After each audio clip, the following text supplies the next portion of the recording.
നമസ്കാരം. ഹരിയാനയിലെയും ജമ്മു കാശ്മീരിലെയും നിയമസഭാ തെരഞ്ഞെടുപ്പുകൾക്ക് മുന്നോടിയായി തെരഞ്ഞെടുപ്പ് കാലയളവിൽ നടത്തുന്ന എക്സിറ്റ് പോളുകൾ പുറത്തുവിടുന്നതിന് കേന്ദ്ര തെരഞ്ഞെടുപ്പ് കമ്മീഷൻ നിരോധനം ഏർപ്പെടുത്തി. ചൊവ്വാഴ്ചയാണ് ഇതു സംബന്ധിച്ച വിജ്ഞാപനം പുറത്തിറക്കിയത്. സെപ്റ്റംബർ 18 ബുധനാഴ്ച രാവിലെ 7 മണി മുതൽ ഒക്ടോബർ 5 ശനിയാഴ്ച വൈകുന്നേരം 6:30 വരെയാണ് നിയന്ത്രണം ഏർപ്പെടുത്തിയിരിക്കുന്നത്. ഈ കാലയളവിൽ ഏതെങ്കിലും പ്രിന്റ്, ഇലക്ട്രോണിക് മാധ്യമങ്ങളിൽ ഹരിയാനയിലെയോ കാശ്മീരിലെയോ തെരഞ്ഞെടുപ്പുമായി ബന്ധപ്പെട്ട് എക്സിറ്റ് പോൾ ഫലങ്ങൾ പുറത്തുവിടരുതെന്നാണ് നിർദ്ദേശം. ഹരിയാനയിലെ 90 അംഗ നിയമസഭയിലേക്കുള്ള വോട്ടെടുപ്പ് ഒക്ടോബർ 5-നാണ് നടക്കുന്നത്. ഈ മാസം 12 വരെ നാമനിർദ്ദേശ പത്രിക സമർപ്പിക്കാനുള്ള അവസരമുണ്ട്. കാശ്മീരിൽ 90 അസംബ്ലി മണ്ഡലങ്ങളാണ് ഉള്ളത്. സെപ്റ്റംബർ 18, 25, ഒക്ടോബർ 1 തീയതികളിൽ 3 ഘട്ടങ്ങളിലായാണ് ഇവിടെ വോട്ടെടുപ്പ്. തെരഞ്ഞെടുപ്പ് കമ്മീഷന്റെ കണക്കനുസരിച്ച് കാശ്മീരിൽ 88.06 ലക്ഷം വോട്ടർമാരാണുള്ളത്.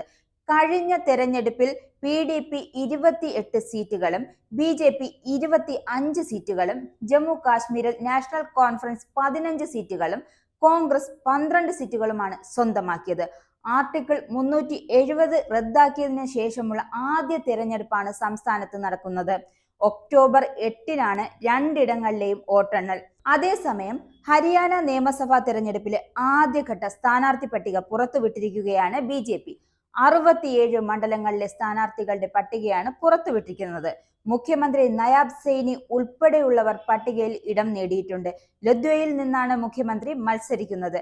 മുൻ ആഭ്യന്തരമന്ത്രി അനിൽ വിജ് അംബാല കണ്ടോൺമെന്റ് സീറ്റിലും നിയമസഭാ സ്പീക്കർ ഗ്യാൻചന്ദ് ഗുപ്ത പാഞ്ച്കുളയിലും നിന്നും ജനവിധി തേടും.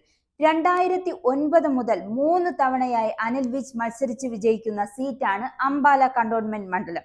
അടുത്തിടെ BJPയിലെത്തിയ ദേവേന്ദർ സിംഗ് ബാബ്ലി, സജയ് കബ്ലാന, ശ്രുതി ചൗധരി എന്നിവർക്കും സീറ്റുകൾ നൽകിയിട്ടുണ്ട്. അമ്മയും രാജ്യസഭാ MPയുമായ കിരൺ ചൗധരിക്കൊപ്പം കോൺഗ്രസ് വിട്ട് BJPയിലെത്തിയ നേതാവാണ് ശ്രുതി ചൗധരി. തോഷാമിൽ നിന്നാണ് ശ്രുതി ജനവിധി തേടുക. BJPയുടെ സഖ്യകക്ഷിയായിരുന്ന ജനനായക് ജനതാ പാർട്ടിയുടെ മുൻ MLA ആണ് ദേവേന്ദർ സിംഗ് ബാബ്ലി. ജനനായക് ജനതാ പാർട്ടിയുടെ മറ്റ് 2 മുൻ MLA മാർക്കും സീറ്റ് നൽകിയിട്ടുണ്ട്.